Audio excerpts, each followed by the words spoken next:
joining us this afternoon. As she mentioned, we'll present our ideas on diversity and inclusion, some of the things we've come up with, things that have arisen thoughts and through surveys and our collaborations, our subcommittee work on diversity and inclusion, and then how that might help in our states collectively, the work that you all do in your state. So we're going to share again our first thoughts about diversity, equity, and inclusion. We're going to learn how or things about how we can learn, and then plan on those learnings and some actions we can take, and then how we, our subcommittee, can help you all in your potential diversity and inclusion endeavors. So if you want to just take a few moments for us and type in a chat box there when you think of or when you hear the word diversity, what word, maybe a couple of words or a phrase that comes to mind.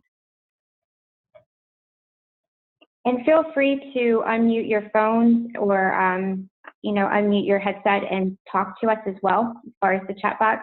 I'll go ahead and put my definition of diversity. When I think about diversity, I believe most people automatically go to race, but diversity includes a lot of different things. It could include age diversity, experience diversity, difference in politics, race, gender. There's lots of different ways to define diversity, and I think most of us think about having a diverse makeup when we have things such as advisory committees and volunteer recruitment, because we generally agree that diversity can be helpful toward our programs. So that's my definition. Exactly. Any other keywords or anything that immediately comes to mind when you think of diversity or you hear diversity?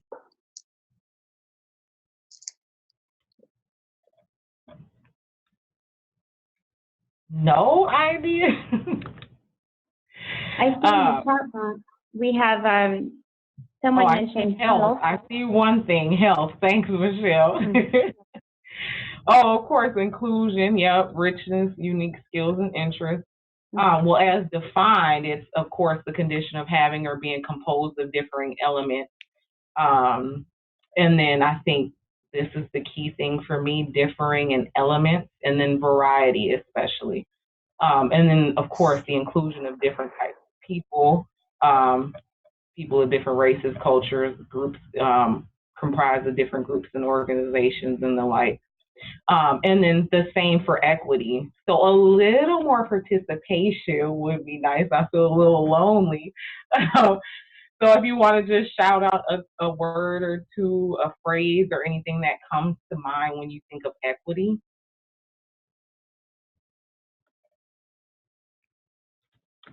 Well, of course. For me, equity sort of means, treating people the same, accepting people, giving everyone sort of the same rules to play by, maybe being fair in how you treat people. Thanks, Sarah. Sarah did say fairness. Katie, fairness, sharing access to resources and opportunities. And thank you, treating people the same. Thanks, Pat and Irene. Same education for everyone and meeting everyone's needs. I totally agree. And then as defined, justice according to natural law, right? Specifically freedom from bias or favoritism. And then, of course, something that is equitable. So lastly, with inclusion, same thing. Just a quick word or two, what comes to mind with inclusion. Open to all. Thanks, Catherine. Belonging. Thanks, Katie, again. And Pat and Ed and Michelle. Everyone is welcome. Everyone is welcome, and feeling of welcoming.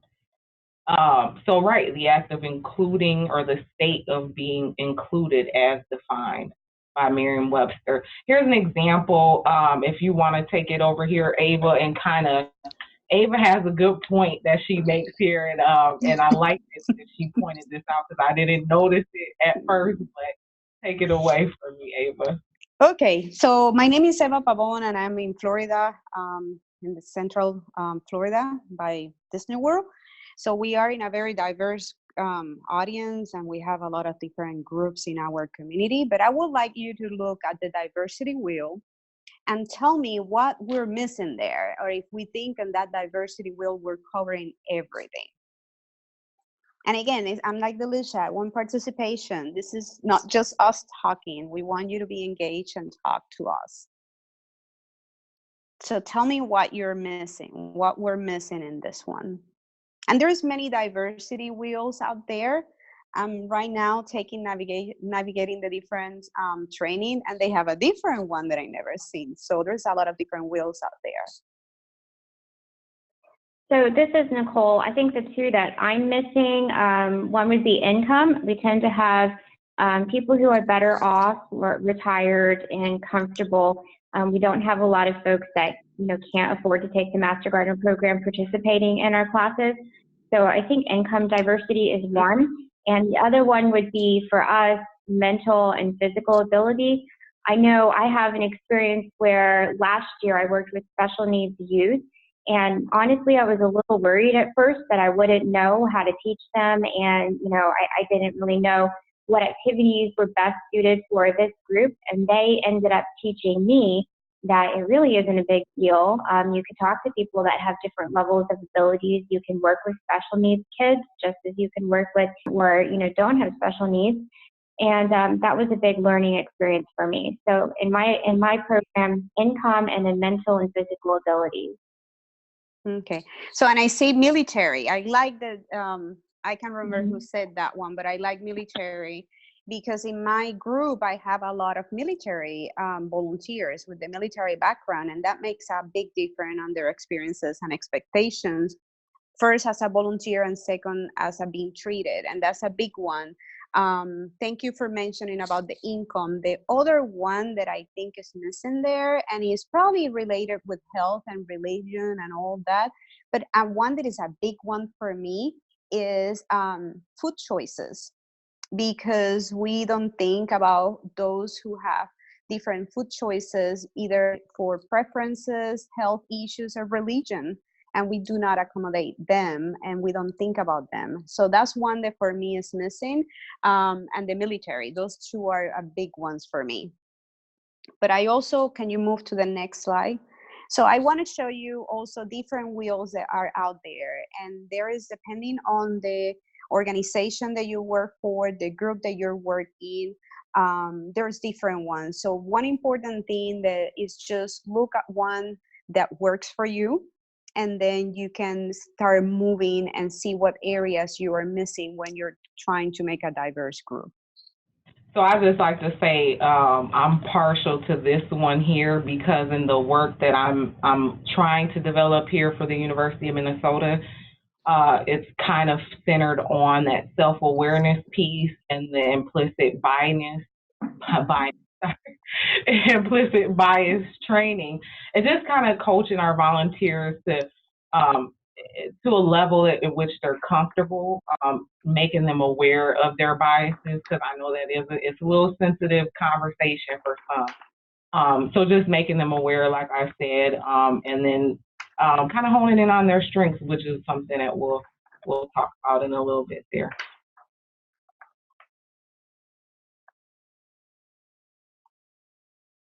Sorry, I muted again. So the learning aspect, so how we can learn as coordinators and extension staff, obviously ask questions, and that involves being more personally engaged and networking. So ask questions about how to get different groups of people together, and then identify opportunities for including new groups of people in your program. And I like to say that about a month ago, we had an extension staff retreat here, right? And so I office out of an urban research center that's in the heart of North Minneapolis, and then I office out of our landscape arboretum that's about 45 minutes out of the city. And so I work in our urban center. I work with a lot of extension folks, from SNAP Ed, 4-H, and different parts of extension. we cross paths, quite frequently when we're here in the office. And there's a young lady who actually just started this year, and I've passed her quite often, come into my office space, but we've never made, direct eye contact, or we hadn't up to that point. And so in our conversations during that retreat, I was a little ashamed because, we talked in our, circle group, our group of, extension folks, and we were asking, where everybody was from, where everyone office at. And I turned to her and I asked, and she said, I'm at URock with you. Our urban center is called URock. That's its nickname.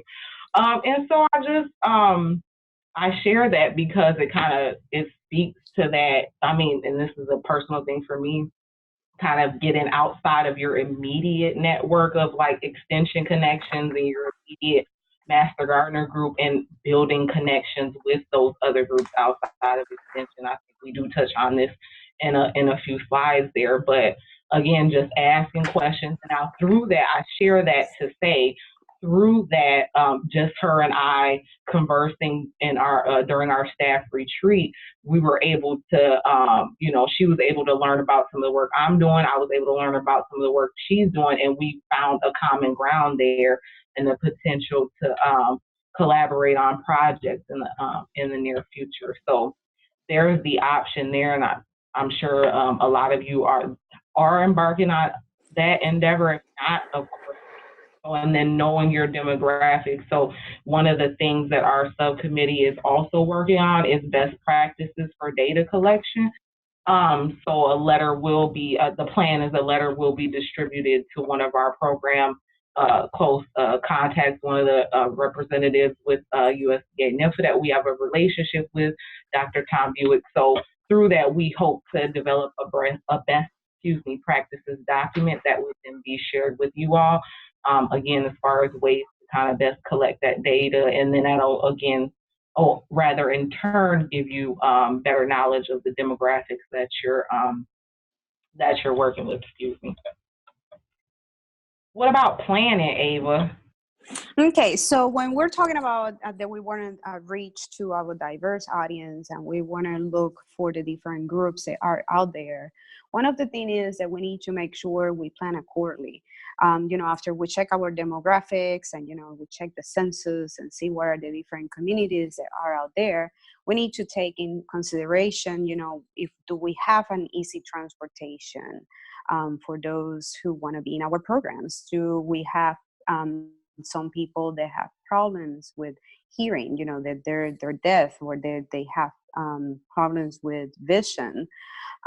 Also language is a big issue. Like in my county that we're reaching, I think, 51% Latinos. So do we need to do the program in Spanish to reach that audience? And one thing that is very important also when we are reaching to other communities and other cultures is family responsibilities. So when we're planning our programs, for example, in my area, I have a lot of grandparents, so I cannot do the Master Gardener program in the summer, neither in the spring, because there is a lot of graduations and people go up north. So when I'm doing my program, I need to take that or in consideration. Another thing that is important with the planning is that you may want to do an outreach. You want to do meet and greets, and you can do that in your office. But if you want to go to those communities and attract them to be in your program, you may want to go to different areas in your county. So also one thing that have worked for me very, very good is having a mentor program, where you have master gardeners that kind of take the new ones by the hand, and they'll help them. I normally pair them with some common ground, so that they become friends. It's not just a mentor. So they also become friends, and they share a lot in common, in addition of the love for plants, okay? Because most of our master gardeners, that's one thing, or no most, all of our master gardeners that have that in common. Okay, so we can move to the next one. I just wanted to add to our mentor program has been successful, and we do most of our county programs partner a seasoned volunteer with one or a few I guess many as they can handle, no more than 3 or so incoming interns to kind of, coach them along their first year. And then, like, one of the things I'd like to point out as far as family responsibilities, I run into quite a few single parents, single moms like myself who would, love to do this, but income is one thing to consider again. And then, the I don't want to say it's a hindrance, but being a single parent, there's not a lot of extra time. There's not a lot of ways around to plan around things that are already happening with children. So just, I guess, keeping those things in mind too. Okay, the other thing that I will say when you're planning is set goals. Okay, and when I say set goal, be realistic.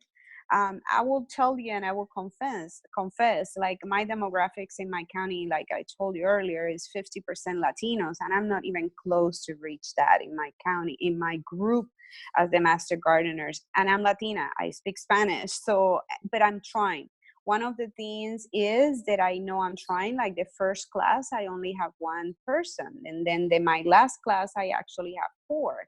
And then going the other route, we all know that the Master Gardener program is mainly females over 60. So one of my goals in my program was to increase the males' participation in the program.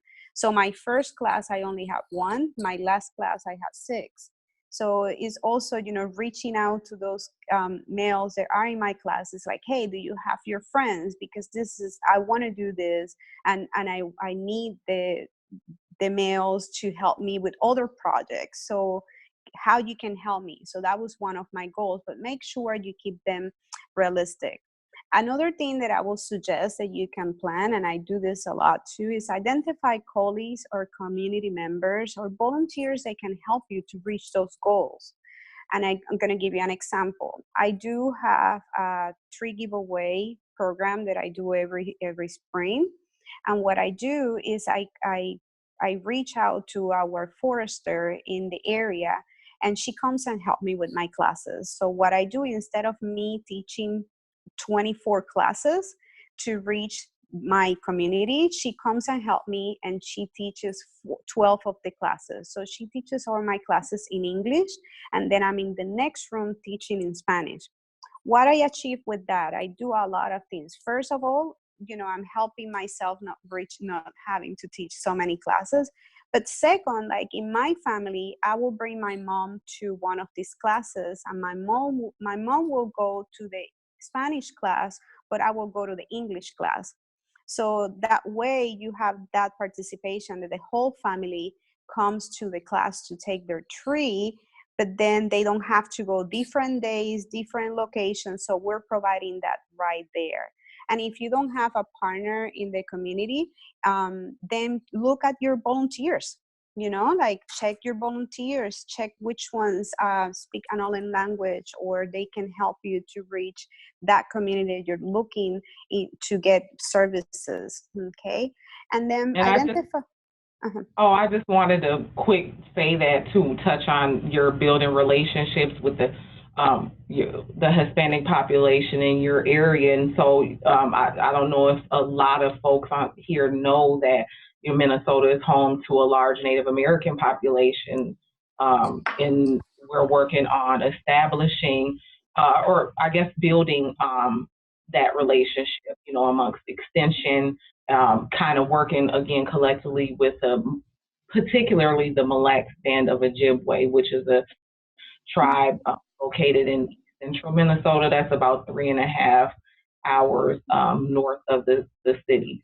And so a little excited, not a little, a lot excited, but, considering like, the relationship, of course, and the history, the plight of our, Native American brethren, still an area we want to tread lightly in, but excited that they're willing to potentially partner with the Extension Master Gardener program to bring programming to their community. So that's just one thing I wanted to point out there. And that goes back to like knowing your demographics. I think most of us have a good handle on it. We kind of know what our demographics look like. So again, targeting those areas.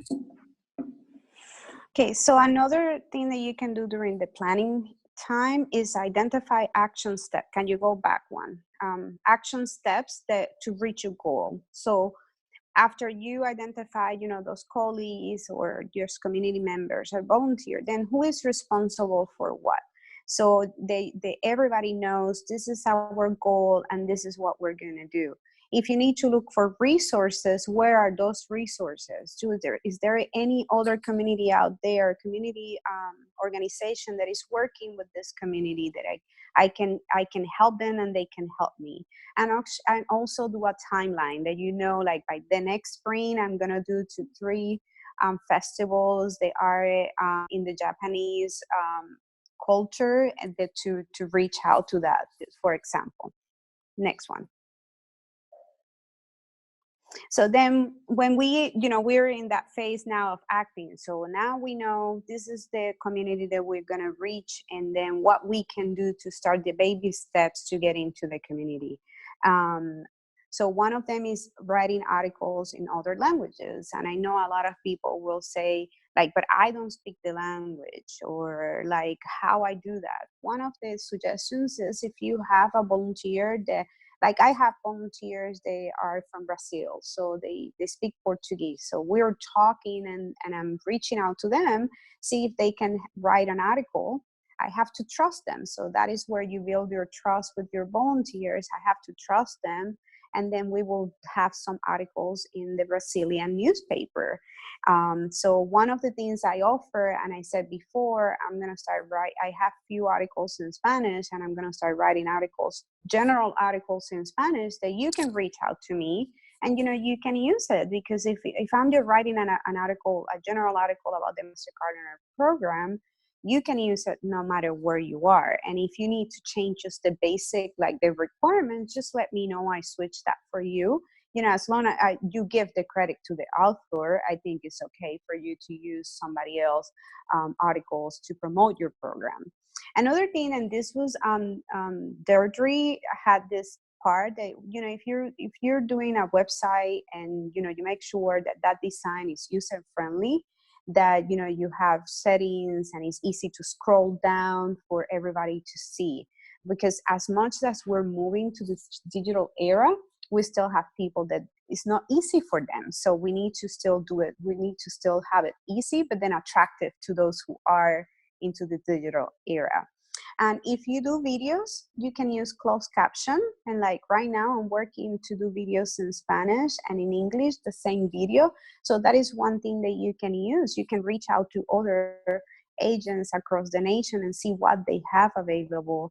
And then use that closed caption, because I will tell you, as a person that moved here when I was 25, I hardly knew any English. The closed caption helped me a lot to learn the language and to know the right pronunciation and all that. I still messed it up sometimes, but still, I can, that was one thing that I used 21 years ago, and my husband too, okay? And then one important thing that I think a lot of many volunteer programs are using is integrate a DEI component into your Master Gardener training. You don't have to do the 3 days navigating the differences training, or you don't have to do something like very serious like HR, in my opinion, but at least touch that, tell the Master Gardeners they need to understand that we are a nation that is changing and that we have different ages. Like my Master Gardeners sometimes have a hard time with the millennium in the back that is reading their phone, and that's part of diversity. We need to talk to work with the different generations. So, but when we integrate that and your volunteers know that this is what you're looking for and this is what you want, they respect you and they will support you. Definitely, and that's one of the things I mentioned earlier is integrating that into our coursework. So we'll have it in we call it our core course for our volunteers. We'll have a component, a module built into the core course, or Canvas online. Canvas is our university system for all online coursework, faculty, staff, students. And so we'll have a component available there that'll consist of, like I mentioned, the implicit bias information and training, self assessments and things, and then some quizzes and maybe like podcasts and of course resources and things that volunteers to use. So that's something I'm also looking forward to. And then acting also, Excuse me. other ways to act. Yes. Oh, go ahead. Sorry, I'm this sorry. is Ed. I'm not familiar with the acronym DEI. Oh, diversity, equity, inclusion. I'm Oh, okay. sorry. Okay, thank you very much. You're welcome. And then some other ways to act again. So learning your volunteer strengths. Ava mentioned this, and pointing them, or I guess probably more so encouraging them to take on projects that capitalize on those strengths. I did mention that too, like that ties into that self-assessment and self-awareness. It's not only to pull out all the negatives, but, you know, to recognize strengths that, you know, volunteers can capitalize on. We have volunteers that work better in groups. They work better. Maybe they were teachers, so they're better. They're better inclined in teaching roles, or maybe they're better. They're more personable, so they'd be better to help, like facilitate those meet and greets we mentioned earlier. So just keeping those things in mind. And then we don't struggle too much with the awards based on facts, hours, and projects in our state, but I do understand that some state programs and local county programs do. So our awards, any awards that come from the state office that are distributed statewide, are based on facts, hours, and projects and things. We have a record keeping system that we encourage our volunteers to keep up to date with and current with, so that they're recognized for the work that they do. I'm sure every state has some variation of that, right? And then avoiding, again, awards based on votes. Ava mentioned to me, if you want to touch on that too, that there was some difficulty. I don't know if it was your county or not, but the idea of voting, like the particular programs voting based on favoritism. So of course we want to avoid that at all costs.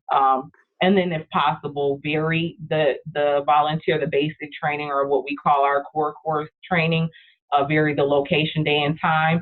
Ava and I did talk about this. It's a challenge for her because of the size of her county and the location it's in Florida. And it's really a challenge for us here in Minnesota too. A lot of it because of our pool of volunteers. They are, you know, mostly elderly. Most of them don't really have too much experience with technology. So the ability to even deliver it to them via an online component is a bit challenging, let alone the idea of traveling core course, you know, to the four corners of the state, 4 hours, you know, to the further, or 4 or 5 hours to the furthest point. So it'll be a challenge for us in Minnesota, but we are, again, planning. That goes back to the planning stages, planning ways to maybe rectify that, make it a little bit better. Maybe we have an alternate training option at a central Minnesota location that folks could equally travel to. It wouldn't be too far distant for, you know, coming from either direction. So just some things to keep in mind. And then again, with acting, we want to always try our best to engage with diverse communities, identifying, again, volunteers who can reach, or who are best inclined to reach those populations. And then, teach and coach volunteers that they're, you know, there are a variety or an array of programs available within Extension.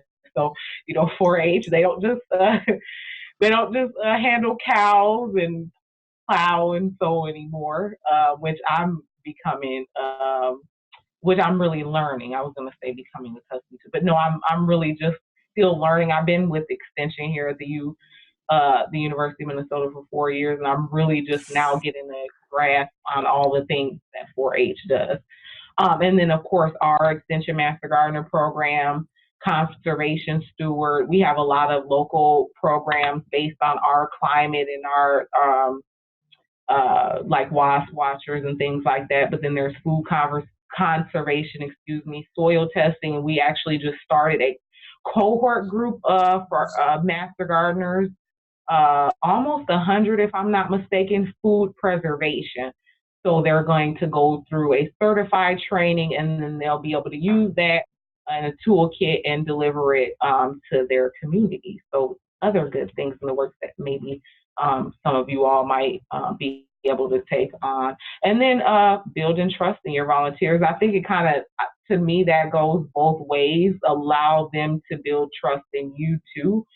So the more, to me, and I guess this is really just my personal opinion, at least show that you're somewhat compassionate about what you're doing and that you care about what they're doing and the effort that they're putting forth. And if that shows in the work, in the way that you interact with them, that builds, their trust in you. And like I said, it kind of it comes back full circle. So our Can I add? subcommittee, Can I Ava, add do you something? wanna? Yeah, I Oh, want go to ahead. add I'm sorry. something on the other part is when you want to work with a specific community, and I will tell you, like, I've been trying with the Latinos, and I have already my name established. So now it's time to move to another area. So we're moving on to the next one. One of the things that you can do when you want to have a more diverse group is either, you can look for collaboration from different organizations. And one of the things that you can do is, for example, you want to work with the Asians, so you can just look at your local associations, organizations, restaurant, festivals that are in your area, and start building that trust with them, that then you can go and start getting, to know some key people that can help you. I think the key word here is that trust with those community leaders. And it can be, in organizations that are faith-based, or organizations that are just cultural based, that you can do. So another suggestion that just came up, and I just want to add it, it's not in this presentation, but because I'm taking a training that is related, is that when you want to reach a community, start driving around, go to a local restaurant in that community, and try their food, go to the school, maybe if there is an opportunity for an activity, go to that school, and then immerse yourself a little bit into the community, because that is a way for you to build that trust and understand the cultural background of that group that you want to reach. Definitely. Um, so in short, I think and I think I'll share our mission and vision as well. That was drafted by a couple of our wonderful, I believe one of them is on the call with us. But so our short-term goal is really just to, as best we can, provide guidance to you all, our program coordinators, on how to increase diversity, equity, inclusion in your program specifically. And then the long-term goal would be to provide this information to coordinators, and how in turn those coordinators or our coordinators can get that information to volunteers. So I did mention earlier, we one of the big things we're wrapping up now is a letter to Dr. Tom Buick, USDA NIFLA, basically a call for best practices on collecting, demographic data, so we can, work to again better portray, the impact that, or lack thereof, I guess, that our programs are having respectively. And so a lot of this, a lot of the plans for this, I think the resource repository, of course, would be the main thing, and then our online, our social media resources too. So most of any of the ways we currently communicate with you all, our coordinators, would be the avenues that information would potentially be shared through. And actually, we did a survey. Nicole did share the survey link in the chat at the beginning of our presentation. We only got 8 responses. I'm sad. No. So what actually happened, I was like, we rolled this out back in November. I think the announcement or the call for responses came in the November newsletter. We were just asking folks to kind of answer some pretty simplistic questions about their feelings of diversity and how it's transpiring in their program, and then how it might come to fruition, like ideas on how to bring it to life, I guess. The diversity tree, and I'll share those results in just a second here. The diversity tree, you see here is Terry Straub, I should note also. Terry Straub is he's out of University of Minnesota Extension as well. He is our awesome Hennepin County coordinator. Hennepin County is the largest county in the state with the largest volunteer population. Minneapolis is, if you think Minneapolis, that's Hennepin County basically. Minneapolis and then the western Mississippi suburbs are all Hennepin County. So he actually himself and a volunteer of his from that group compiled the the results from those 8 responses and came up with this diversity tree that I think we're going to use in some of our communications. But I will kind of, I'm just skipping ahead here. I'm going to go out here and, all right. So this is kind of the responses. We won't go too in depth, but just to give you an idea of, even with the 8 that we got, with the broadest definitions and terms were, like, for example, the first question was, how do you define diversity? And then some answers are included in more than one category. So the main thing we see here is offering a wide mix of programs to a wide variety of people. I think the key thing I wanted to point out, though, if I can remember, here. So, sorry, Master Gardener training. What are some ways? Because I think that's some of the feedback we got, and I'd like to just mention this too. A lot of the work that I'm embarking on for our extension program, our Master Gardener program here in Minnesota, has come from the surveying that I've done of our volunteers and our statewide coordinators. So how our program is established, which I think is similar to most of yours, is that, we have the state level, we have the state team, which is myself, my boss, he's the program director. And then we have, a state team of 4, leadership team of 4 or 5 folks total, including our state director, and then our county coordinator. So each county within Minnesota that has a program, which is about 53, each of those programs has a coordinator that is responsible for that county Master Gardener program. And they're either paid by county extension, or they're a volunteer coordinator, meaning they don't get paid for their services. They just dedicate a certain amount of time to that county program. Okay, so that's how that goes, and that's the reason why it's a bit of a challenge to have the training, statewide. Providing scholarships is one of the main things that's kind of helped to alleviate that. I know that's not really feasible for a lot of programs. I understand that's the reality of it, but if at all possible, look into that. And then we mentioned this time and time again, adapting training time and location. So these are things that have come from, responses of coordinators nationwide. And then adapting, I like this particularly, even though there were only 2 that selected this, but they have adapted training sessions on cultural competency. And only 2, to me, if that's only 2, I know there, like I said, I keep reiterating there are only 8 responses, but 2 of the 8, the few that we got, only 2 of them are, have looked into adapting their training. Maybe that's something that all of us kind of consider if it's a possibility at all. So just wanted to point that out. Excuse me. So that what we plan to do with that, I guess at this point, I don't know, Ava, did we feel like we weren't gonna look for any additional responses, or were we open to further responses? I guess we don't want to turn anyone down, do we? We talk about sending the survey again to see if we get more responses, because the 8 responses were from the committee members.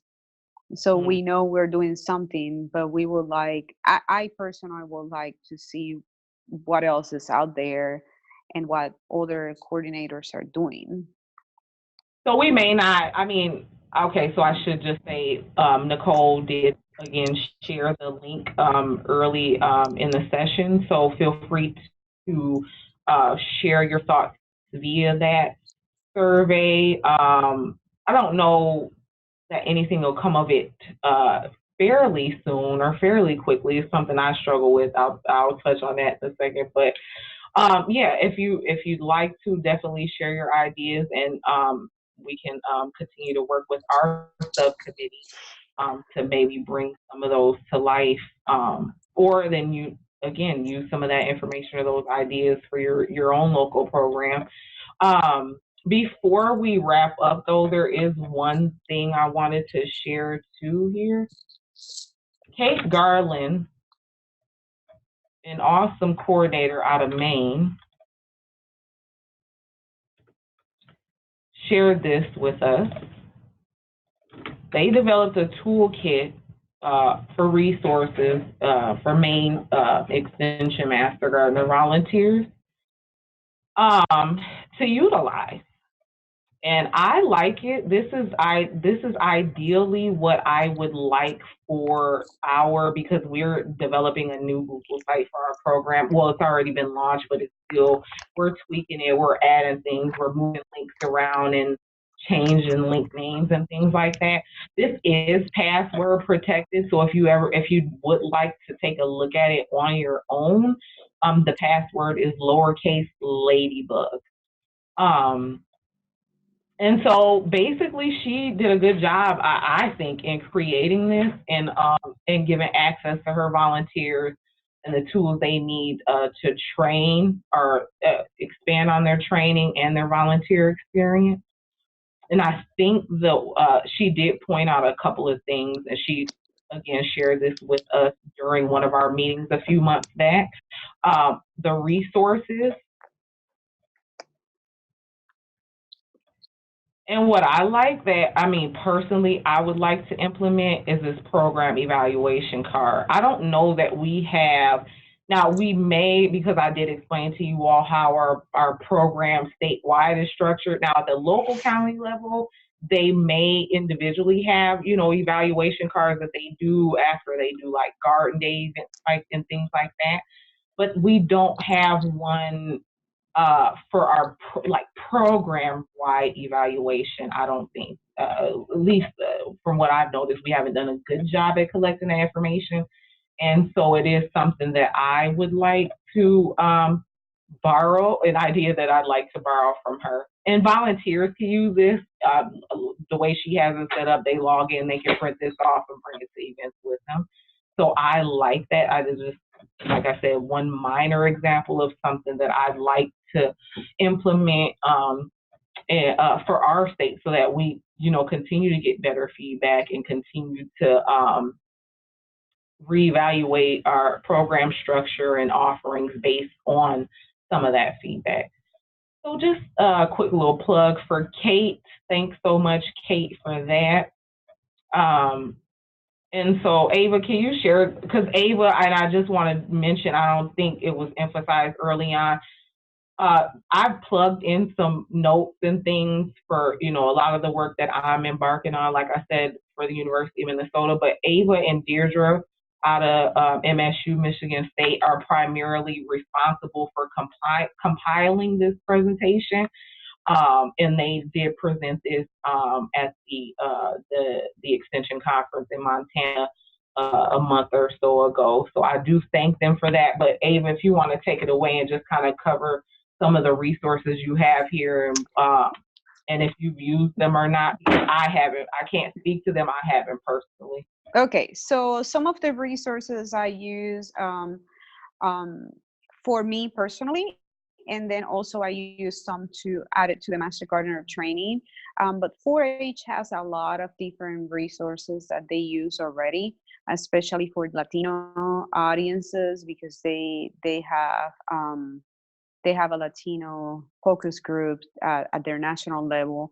But we can learn from them because they also have adult volunteers that run their programs. Also, I would suggest, and this was something that I did personally and myself, I was surprised with some of my results, is to take the implicit bias test that is by Harvard University, and it helps Sorry, you okay, to. that is the one that I know I can plug for. That's Yeah. sorry. So when I took that one, there were some, I haven't taken all. They have like a bunch of different tests based on different areas. So there was some that I was shocked with my results. And then I will confess, I was upset with my results because, I'm here thinking I'm the most open-minded person. And then it's like, how I can think this way based on this, but also help me to identify that weaknesses myself and fix that. And start working to be a better me and have a better program. Another place is, you have journal resources through different organizations. And then the last few ones, there are still some programs and some journals with the joe.org that, you can get information. There is a lot from 4-H that you can read, that even that is 4-H, but still volunteer based, so that you can read and look at it. And then Missouri University also has a toolbox for diversity that you can use. And then I will add also, there is many different programs out there and training, like Navigating the Differences, that just help you to be more cultural aware. And I'm just taking the training right now, and it's been very interesting to get more deep into those different cultural differences, but help you also to know how to reach to those communities. And there is a lot of different programs out there that are all based on research-based information that you can take. I will not suggest to do that very long training with your volunteers, but you take it and then you can apply that to your programs. One of the things is, and we were talking about this at at the national meeting the other day, is 4-H is ahead of the game in many areas. So I will suggest reach out to your 4-H agent. They have a lot of resources, and again, those resources still research-based information, and it's still they have a lot of volunteers. So, and depending on the group that you're trying to target, you may have to start with the kids, and then you get to the parents and to the grandparents. So reach out to your 4-H, maybe to your family and consumer science agent in your office, and see how you can all work together to reach those diverse audiences. Thank you, everyone. Do we have maybe a minute or two for any questions? I just checked the chat box. I didn't see anything, but. Yes, if we have any questions, please go ahead and ask Ava or Delisha. This was an excellent presentation. You both did a great job, and those resources at the end were great. There's a few that I wasn't aware of that I'll check out. And the implicit bias one, I'm thinking of asking my advisory committee members to take that along with me.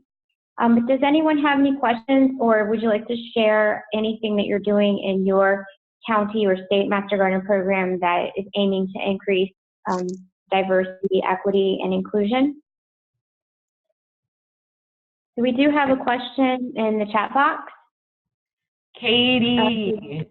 Oh, how do we find the University of Maine site? Of course, I could just share it here in the chat box. Is that okay? I just because Kate shared it in our meeting notes, so it's like a link in our document, but here's the quick link. And then the password again is Ladybug. And when I'm back in the office next week, I will post the recording to YouTube, and I'll also email a PDF of the PowerPoint along with a link to the resources to the listserv. Awesome. Okay. All right. Yeah, before we close, is there any like one special project that anyone's working on now that maybe reflects or maybe speaks to diversity and inclusion in at some level? This is Nicole. I can tell you a few things that we're trying to do in Hillsborough County in Florida. One of the things is you sort of mentioned it quickly, but really thinking about inclusion in web design, and so trying to make our online content less wordy, not using jargon, writing at a level that most people can understand, and also designing our web content so that it's mobile friendly. So don't forget accessibility also is relatable to online resources as well. And in our meetings, we do a couple of meetings a year with our master gardeners. They're responsible for entering attendance and demographic information in the database. So we always take time to discuss parity and explain what parity is and how we're aiming as a county to achieve parity. And I think that that helps that even if we don't achieve parity, it sort of sets the tone that this is the culture that we have, our volunteer culture, and it's important to reach out to all audiences that represent the county where we live. And so we sort of constantly remind folks about that and talk about it. And the third thing we're doing is we noticed that a lot of people either couldn't afford the fee for the Master Gardener class, or the time was an issue coming during the day, or they weren't able to volunteer because of family or work commitment. So we're doing a brief version of the Master Gardener course with no volunteer component.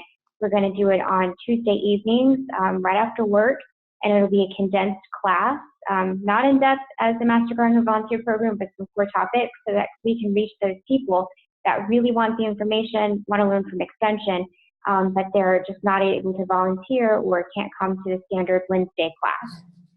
Awesome. That sounds cool, Nicole. Thank you. You're welcome. Anyone else? Yeah, one of the things that we are doing, and Nicole probably knows about Cafe Latino, but is one group in Extension Services that is a group of Latinos from different countries in Extension in Florida. And then what we're doing, because we have all different areas of program areas, so that was done on purpose, because that way we all can contribute to the different program areas in the state. So we have the opportunity to probably do some videos. And like I'm working with some of our fruit specialists that he already has the videos. So all I'm doing is kind of either working on closed captions in Spanish for the video, or just having my voice over his voice or something like that, that at least that attract some of the Spanish speakers to our community, to our programs. So that's one of the things that we're doing right now. And also going to, like, I do a junior master gardener program, and we try in our office for years, and it was very unsuccessful because of transportation issues. So now we're been going to a transition home where the kids are there for at least a maximum of a year. So we're being able to reach out to those families, and then we have a very diverse group there. So that's two things that we're doing right now. Awesome. I said too much already. I said everything. Well, not everything, but most of the great things that we're doing a lot of great things, but the key things I wanted to point out. So I do thank you all again for sharing your afternoon with us. Nicole, you had some things I think you need to share to wrap it up. And can I say one more thing? I want to share, if you like, I know I'm one of those Latinos that said there is other cultures out there. So don't concentrate just in the Latinos. And like right now, I want to reach out to other cultures. But take my name, take my number. You have my email. And if at any point of time you need some help with a small translation, or a small video to promote any of your program, please don't hesitate to reach out to me. That's what I'm here for. And right now I am working, helping Puerto Rico to have their first Master Gardener program. So we will have a lot of different, we have right now 5 agents that are trained to do the program, and they're going to start in the spring. So we will have a lot of other Spanish speaker agents that can help. Okay, so don't feel bad. So just reach out to us, and sometimes it will take me a month to reach out back to you, but I promise you, if you need anything that you need from me to reach the Latino population, please reach out to me. Thanks, Eva. That is awesome. Yeah, Eva, thank you so much. Thank you, Eva Pavone and Alicia Davis, for doing the webinar today, giving us some ideas on where we can go for resources and how to increase equity and diversion and inclusion, and even consider it more in our Master Gardener volunteer program. Eva, I appreciate you letting people know they can reach out to you for guidance and assistance in reaching Latino communities and other communities. And I thank everyone for being on the call. I will send out the recording link. I'll post that next week, and I'll send a PDF of the presentation as well as links to some of the resources that were mentioned. And if anyone has any suggestions for future webinar topics or ideas, you may email me at pinsonin@hillsborocounty.org. Put that in the chat box. Or if you have a program that you would like to highlight, you are welcome to present, and just message me and let me know. So I hope everyone has a good summer. Summer officially starts Friday. And thank you all for being on the call, and have a great rest of your week. And thanks again, Eva and Delisa. Thank you. Thank you. Thanks, everyone. Thank you, Nicole. You're welcome. Good to talk with you. Same here.